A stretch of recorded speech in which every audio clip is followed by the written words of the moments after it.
ito na ho mga kabrigada, alamin na ho natin ang pulso ng ating mga kabrigada sa ating question of the day. Na kung kayo ho ang tatanungin, handa na ho ba kayo sa barangay and SK elections ngayong buwan ng Disyembre? Hindi pa ba kayo pagod? O wala naman na ho kayong magagawa mga kabrigada dahil nandyan na ho yan. Brigada Ann Cortez, i-brigada mo! Brigada! O sige! Vote in me!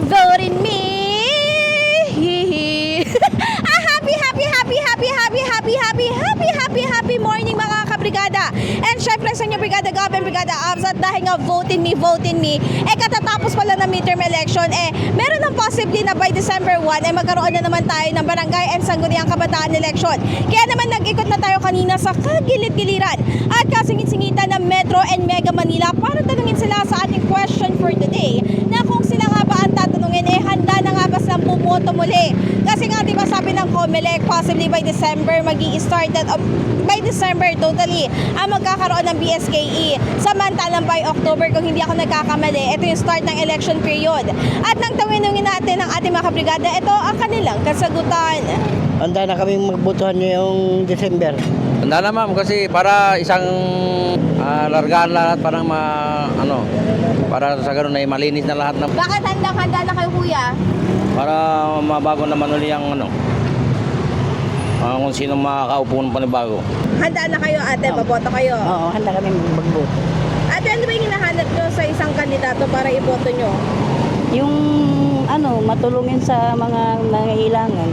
At ito na nga na Brigada Gab and Brigada Abs, habang nag-iikot tayo nasaktuhan natin ang ating gwapong-gwapo at syempre ang ating macho-gwapito na kabrigada na si Kuya Felix. Parang sabi niya kanina, hindi naman. Parang siya na yung sa sinabi. Pero ito na nga si Kuya. Happy morning, Kuya. Good morning. Ayan, ito na nga si Kuya. Kuya, handang-handa ka na ba sumagot sa aking katanungan? Sige, ano ba yan? Sabi niya, wala akong choices. Pero ito na nga, sir, no, di ba katatapos lang last time na itong midterm election natin. Actually, ilang days lang. Kayo, sir, handa na po ba kayong bumoto ulit this coming December para naman sa barangay and sangguniang kabataan election? Pwede naman. Bakit pwede naman, Kuya? Para sa kabataan yan di ba? Pati ba kami kasama dyan? Oo, sir, parang sa mga barangay official. Sige. Oo nga pala kasi barangay captain, ganun. Opo. Okay. Handa kayo, Kuya? Handa naman. Ano yung hinahanap niyo naman, Kuya, dito sa mga kandidato para iboto niyo sila na okay, iboboto ko to kasi ganito siya? Siyempre, yung madaling malapitan ng tao kasi marami sa amin na kumakandidato. Madaling lapitan, ang hirap namang hanapin. Hindi mo malaman kung nasaan na, di ba? Saka yung mga project na pambarangay, dapat approachable sila. Yun ang hinahanap ko sa isang kandidato. At ayun na Brigada Gab and Brigada Abs. And dahil for the go-go si Kuya, syempre, bibigyan natin siya ng ating Brigada arm sleeves. Okay, At syempre maya-maya, bibigyan din natin siya ng ating Brigada sticker para makita natin, madikit ni Kuya. Gamitin niyo yung Kuya, ha? Okay, salamat. Ayun, okay. Pero ito na nga Kuya, sample ng natin, ng broom natin. Hindi nyo kailangan, paano yung pag broom niyo, sir? Yung ganyan lang, broom. Paano kayo mag broom?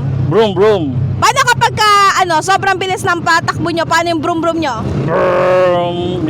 Magaling si Kuya. Pero yun na nga, Brigada Gab and Brigada Abs, mag-forward na babay na tayo, kaya naman in the heart of changing lives.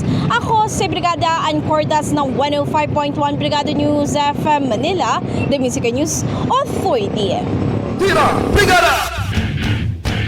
Nakasentro sa mga isyong pangmasa.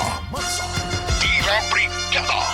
Tira Brigada! Ang bahaging ito ay hatid sa atin ng Fast Relax. Tanggal ang sakit, ora mismo.